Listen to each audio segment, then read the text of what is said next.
मोगाड़ी भाई, ए मोगाड़ी भाई। खाली आम से काम ना चली मोजर भाई, शाम के मोजराइन लागी। अरे मोगाड़ी अभी मोजराइन के डेट ठीक ना आई, लल बबुआ आइल है। बाप रे बाप, ये है भिसियार। हट रे, सट्टाई तो खराब हो जाए। इतना लेट काहे को आया? मोगाड़ी भाई कोनो पता हो सरऊ तोनी के आम तुर के नु भगल ह, खाली एक बार पकड़ा जाता नु तो हई आम के चोप चुआ के ऊ गाड़ मराई मरती कि 4 दिन तक गाड़ लहरता रह जाई।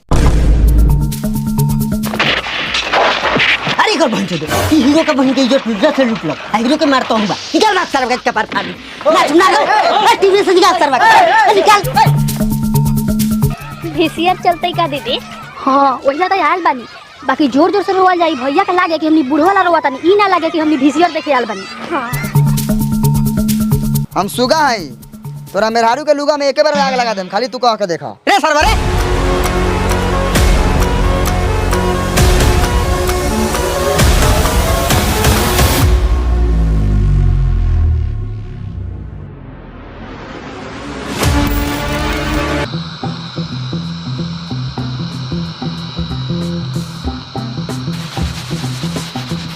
अगर रेडियो में चावल होगा तो उठ क्या मर दे, गेहूं उठा के बोरा में कसा। चुपचाप शांत रह सरऊ।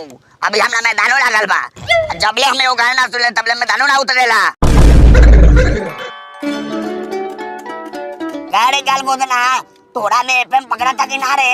अरे काका थोड़ा देर पहले 12 बढ़िया गाना बाजल रहला का, अब तो सरवा धरते नहीं के। ओ भाई ई बोका जान के घरवा केने पड़ी? हम यही बोका जान का बात बा हो। अरे चाचा तोहर लइका पहाड़ा से चिट्ठी पठाइले हवा। अरे बाबा बउआ चिट्ठी में मारे बाप रे। आवा हो बउआ हो, आवा कुछ ढेगो देबा। कति ढेउआ मंगले पड़ा है, वो अपने भदवारा धाइले बा। तई कलावा तो देखी भैया का लिख ले बा। सरऊ फोटो नहीं के देखबा, लिखल बा पढ़े के पड़ी। जो कपिल देवा के बुला के ले आओ। बाबूआ जी, ए बाबूआ जी हाँ कहूँ ना भौजी, इनकर चिट्ठी बाहर से चल है का? हाँ चिट्ठी तो 12 से अलवा है, लेकिन टकलुआ गेलो कपिल देव जी के बुलावे। और कुछ वाला है? और कुछ ना, खाली चिट्ठी अलवा। देखो अब का लिख ले हाथे। अब कपिल दो भाई बोका जान जा प्रणाम। खुदरा बाबूआ खुदरा। छोड़ा तोर पहाड़ा से चिट्ठी भेज लेबा का? क्या भेजले हवा? चला पढ़ दी। हाँ, चला चला। एगो तो ये काम के पढ़ा लिखल लइका। पढ़ी। हाँ हाँ पढ़ा। सरऊ सर डाल के रटे यहाँ उठा दो तरा। अब पढ़बो। प्रिय बाबूजी, रउआ चरणों में करियक्कू के सादर प्रणाम। खुश रह लड़का हमारा, बात रहा चुप चुप जिया। आ माई के भी गोड़ छुके गोड़ लागतनी। बउआ अभी तो माई नहीं जा, अभी तो खेत में मूंग तोड़ गेल भाई, तो कह दे। आ हमरा छोटका भाई टकलुआ सरवा के कह दिया कि खेती बाड़ी काम धंधा ठीक से करी, ना ता आइम तो साले के गाड़ फाड़ देम। सलाव गार में दम होता, गार फरबे तोहर गार सरऊ हम फारम। आए जाई दई बड़ भाई आओ। ए साला बड़ भाई बाबू तो इतना फालतू बतियायू। ए टकलू ई चिट्ठी नु है, तोरो जे बात होता उसे लिख के भेज देबाऊ। आगे बढ़। आ कह दिया साले के कि हमरा मेहरारू से दूर रहेला, ना ता आइम तो साले के टांग फाड़ देम। तू सरवा जुर्म जो तो चाहे आग लगाओ, ओकरा मेहरारू से मजाक कर देले। अरे तो मैं कर लो मजाक तोरा से। तू हमरा चुतरा में सुई घूम देले तो कुछ बोलेगा नहीं हो? हाँ तो करी मजाक, रहुआ के मजाक करे से मना करता नहीं। मजाक करे से मना करता नहीं, हमारा मजाक करने वाले मार करे वाले मार कर दे बस। आए साले हम यही बैठे बानी, मार के गोबर झाड़ दे। आए बो आगे बढ़। आ हमरा मेहरारू के कह दिए कि रात में अकेले कपिल देउआ के साथे सूती।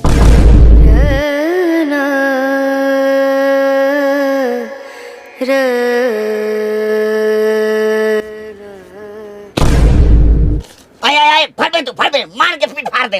हाँ तो हई धर पतो के भेज दा कपिल देव लगे सुतेला। आए बो तनी बढ़िया देखना गाली खाल बा। हमरा बेटा सरो हमरा पतो के बारे में से थोड़ी ना बोल सकता। रुका तो शक दूर कर दिले। कपिल देव हमरा पत्नी के कह दिया अकेले सुतेल। अच्छा ई कहता कि कपिल देव हमरा पत्नी के कह दिया अकेले सुतेला। आखे नु बा कभी कभी गड़बड़ आ जाले। कोई बात नहीं के आगे बताओ आगे।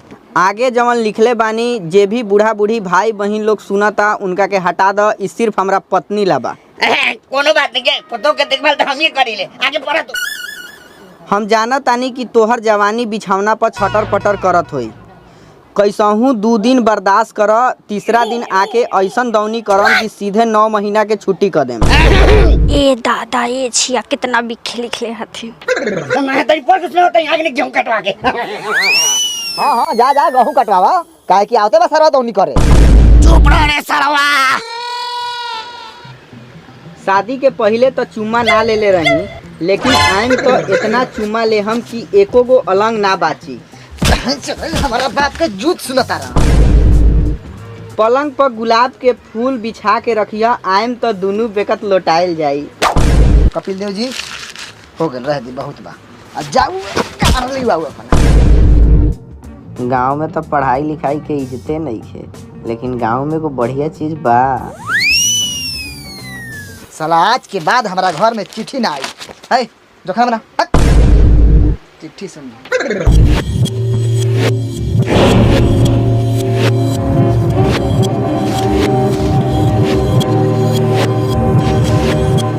प्रणाम। प्रणाम। अरे कहू लोगन सतुआ तुआ सनवा दी हरियर का मरचा के साथ।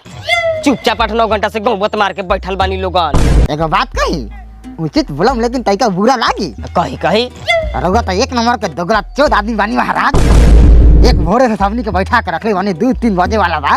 लइका ना दिखावे के रहे तो साफ साफ कह देती, हमनी का चल जाती। आय उतना गिरल थोड़ी बानी। ए तो तोरा के कला का 5 बजे भोरे में आ जाएला। आदमी के काम दाम बा, खेती बाड़ी बा, माल जाल बा, सब कुछ कइला के बाद में तोरा से बतियान लागला ने बीक पा दे। ले सरवा ना बतियाए के लूर हो तू चुप रह, आ ना तो तुहे बतियो।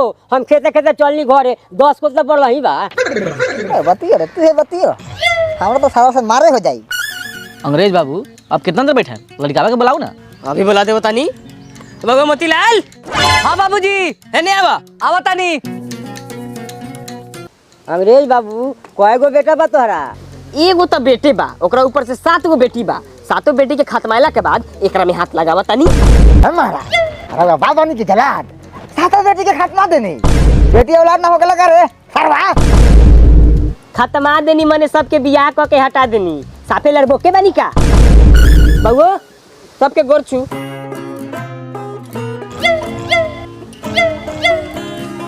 इराउ छोट भाई हथिन का हो? तोहरा छोट भाई लौकत आई, ये तो हमारे इकलौता बेटा है।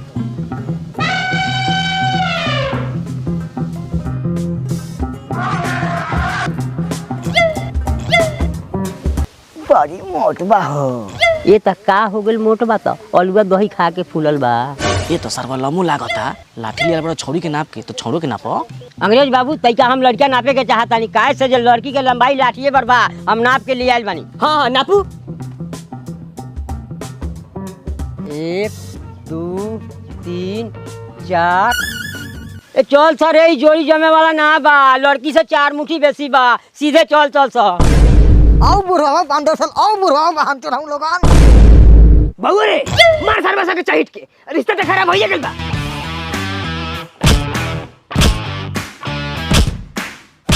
बाप रे बाप, सारा गांव में आग लगा दे हम। जुलुम जो दे हम कोनो सरवा हमरा लइका के जबरदस्ती शादी कर दितो। रे नुनु रे का भेलौ, कहां सुगर लेके चिल्लाते जाता रे? है तोरा से का बाल कहीं अंग्रेज भाई। देबा के बेटी से हमरा बेटा के शादी 1 साल बाद तय भेला है करे के, और उ साला हमर बेटा के हाथ गोड़ तुर के अब ये शादी करता। ए लगन बियाह हो जाई, हम ये गांव समाज के बानी। चल हम लोग बतियाई तनी चलो।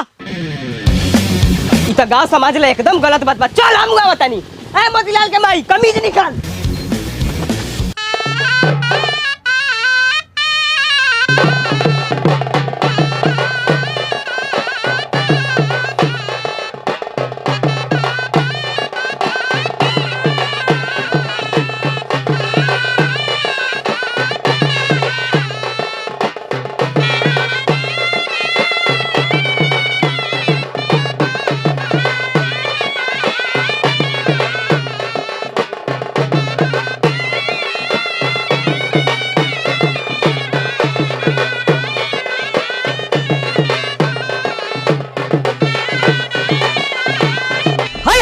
अरे बाप रे बाप, अरे यवा लइका लगे हमरा फंसा देलक कह दो। रे सरवा तू शेर के झाट फैल बारे, हमरा लड़का के जबरदस्ती बियाह करैबे। ए बंद कर खुद के सहनाई। रे सरवा हम शेर के झाट बानी तो तोहर मुंह की गर। 2 साल पहले का तय तूफान भेरे से 1980 आवत आवत लड़का सबके बियाह करा दिया अब बात से काहे मुकरे तरे रे साला जइया तय तूफान भे रहे ओ दिन हम एक लवनी तारी पी के निशा में रही और 2 साल से तोरा बेटी के लमाई बढ़त कहां बा होई नौकरी पर हमर बेटा हटुरी मारी चावा कहना में चोर के मोछ पर 4 लाख बेटी के नौकरी को हता अरे भाई तू ठीक ना करे तेरे जुलुम चोदल बंद कर इस समाज में सब के रहे के बा रे भारे भूतनी करा साथ रहा तेरे की ना समाज काहे लेबा चुप रह अंग्रेज भाई न तो तोरा धोती में आगा के मारम हमरा भतीजी के फुटी काहे को लगा आखिर में सब के पतो न लागी बताओ अंग्रेज चा एगो पढ़ल लिखल प्रतिष्ठित आदमी झगड़ा छोड़ावत त ओकरा के लाड़ से लोग टकले नहीं के जानत आ कहीं हम खिसिया के नौकरी धले नहीं तब त बाहर के खबर के पढ़ के सुनाई गांव के रे कपिल लउआ कोनो लगलउआ थोरे हमनी का त बचा के मारत रहनी ह बाबूजी करिया के संग बिया ना करम वो खाए वाला सुअर से बेसी वही करिया का रबे आराम से तू कौन निमन बारे गोह काटे वाला गोह कटनी रबे तो निमन से मारला तुम आइए दे अरे छोरा ओकनी के बात लड़का बाटे ऊ का जाने गेल कन्या दुल्हा के हाल ए समधी साहब लड़का लड़की मंडप में बैठ गेल बा रउआ बताई शादी होखो कि ना होखो कि खाली मार होखो रउआ मार करम त हम मार करम लेकिन लइका हमर सरवा जब मंडप में बैठिए गेल बा तो हम बियाह करम लेकिन गावना हम 9 साल बादे कराएम रउआ मंजूर बा त बोली आना त हमरा लार पप्पा दी ए सोचत का बानी लार पप्पा दम की लइका लेके जाई अरे बूढ़े बोल ना अबे ठीक बा 9 साल बादे गावना होई प्रणाम खुश रह प्रणाम खुश रह बाबू प्रणाम कहे कर लखा कि हमारा बाबूजी से केहू के झगड़ा भइल का सुने में लगे केहू मरबो का लखा ए बो ये डेबा नटी तो झपड़ लगा तई का मरबो को लगा अरे कोनो बात नहीं थे चाचा जी प्रणाम माधर बाजू बाजू मार पड़ी ले मार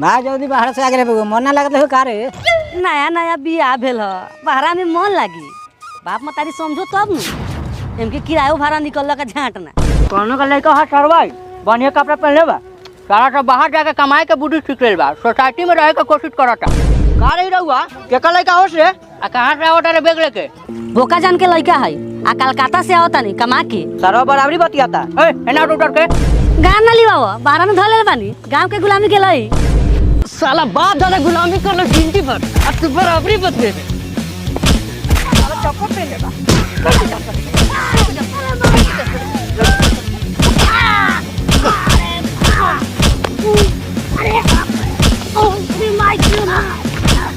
कि कौन पिटाई दा रे होई कोनो बढ़िया आदमी चमचा बेलचा रही तो थोड़े पिटाई रिपु के जन्मा ई तो तोरे लड़का बाऊ रे अरे ई तो करिया को बा ए टकलवा छोड़ दे ए उठा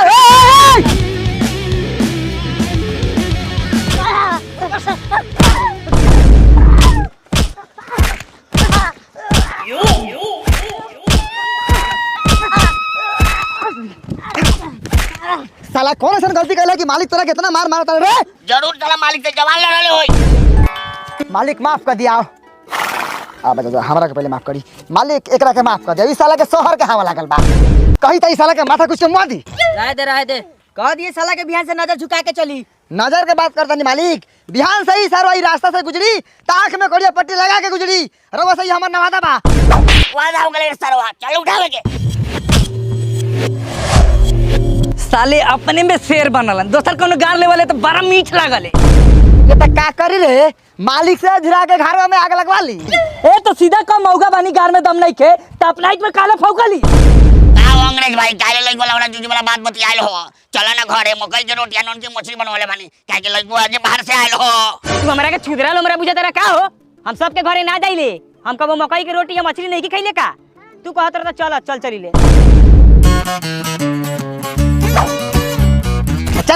दो चार लात में टेढ़ होके चला तारा। का हो अंग्रेज चा आज हेने कैसे कैसे ए हई बोका जानवा कलख ननकी मछली या मकई के रोटी बा तो वे चले नहीं ना त मल्ला अरे आई ए बोका जान मछली के जुगाड़ त करिए दिल बारे ओकरा ऊपर से 2 बोतल तारी के जुगाड़ कर देते त मजा आ जाई। ओ अंग्रेजा आए तारी के जगह हमर लाड़ी पीबो।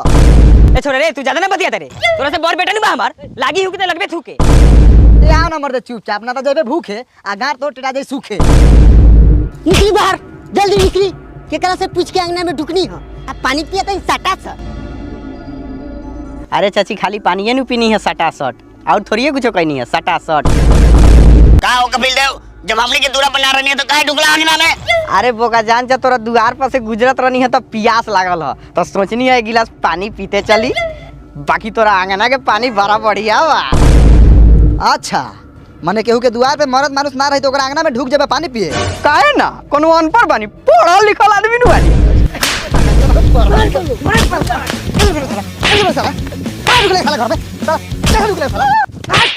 आंगना में कैसे ढुकले रे साला? बाबा तू पढ़ल लिखल इंसान के मार के गलती कैले है देखा तनी कौन बहन चोदवा तोरा घर के चिट्ठी पढ़ देता लेकिन तोरा घर के सेंध फोरम जरूर। हाँ चोदवा तू अभी बोलते मारा।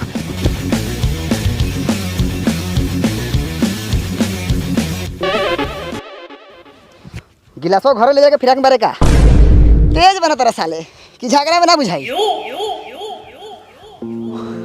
बड़ा बढ़िया मरला ना सा देह तो दुखाता। माई प्रणाम खुशी रह माने बाहरा से नहीं तो पूछतो ना बारे कैसन बारा ना बारा। चुप रह ना तो ऐसा लात मारे मुहे मुहे मैदान करे लगबा। तोहरा बहारा गैला से बड़का निहाल तरन हो गई हो कोई गो नायका कमा के ले ले हरे नी पुतरा 1 महीना में कमा के हाथी को किन के भेज देती हो का सिलाई मशीन पर हाथ गोद चलाई तब न कमाईती। कहाँ से हाथ गोड़ चलो मशीन के पौधान तो घरे बा। है जब हाथ गोड़ ना चलत लऊ त काहेला सुअना सुतारी आणवा के व्यापारी बने के रहो। ये सब बनिया यही जगह खेत में खटती आ चटती नाड़ू सौदा के तैयार हो जो। हां यही लग रहा हमरा तो अंगना में ढुक जाबो गोड़ हाथ तुर के ना बैठा दम सराऊ। प्रणाम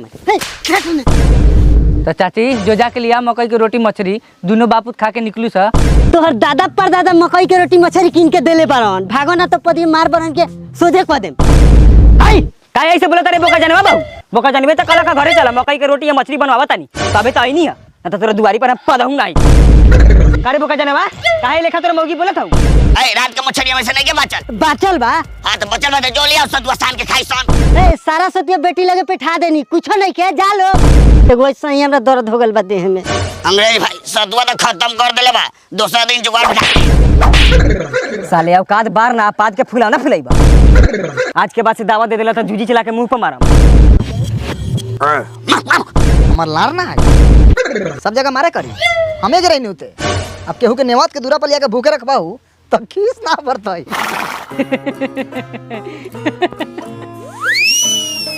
नो नो लइकवा के बिया बढ़िया से होनु गेला हुआ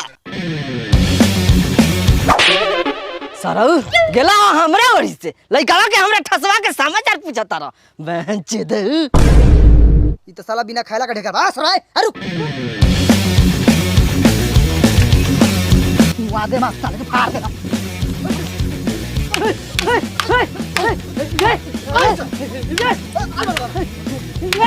जा ई सर्वसन काला मारपीट करे लागल का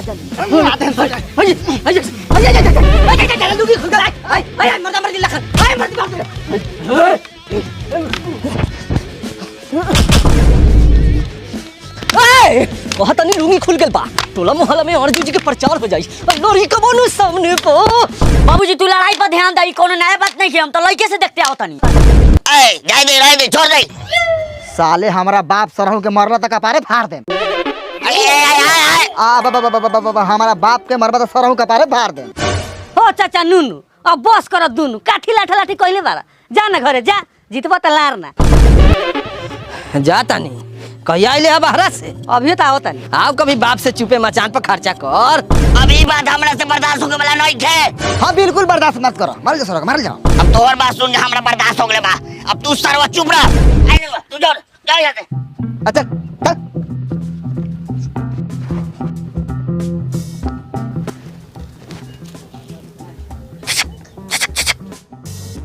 रात के 12 बजे आए सुतिया मत मन कर बनाएल बा ठीक बा।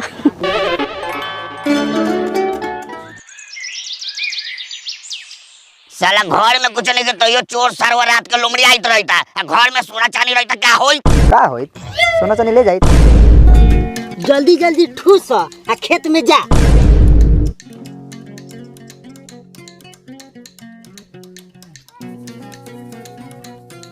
साला जौ के सतुआ पर आम के अचार, हरियर का मरचा आ प्याज के बातें कुछ और बा।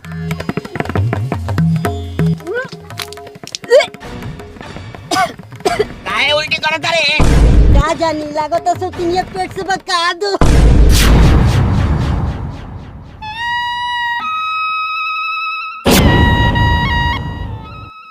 मार सरवा के साला हमरा इज्जत उतार ले।